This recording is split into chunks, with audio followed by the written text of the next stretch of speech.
L'església de Sant Antoni de Pàdua de Tarragona ha acollit aquest dijous, dia 13 de desembre, la celebració dels Sembradors d'Estels, organitzada per la Delegació Diocesana de Missions i Cooperació entre les Esglésies.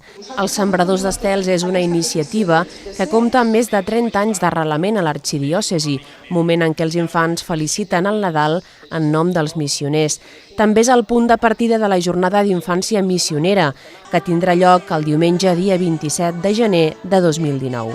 Presidida pel senyor arquebisbe Monsenyor Jaume Pujol, la celebració ha comptat amb la participació de les escoles del Carme, Sant Domènec de Guzmán, Mare de Déu del Carme, Vedruna Sagrat Cor, Santa Teresa de Jesús, Sant Pau Apòstol i l'Estonac l'Ensenyança, que aquest any ha coordinat l'activitat.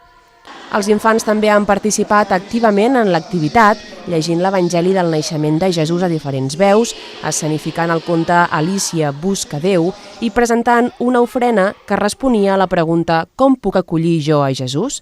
Com les accions i actituds amb les que es pot acollir Jesús són infinites, les ofrenes presentades per cada escola han acabat dibuixant el símbol matemàtic de l'infinit.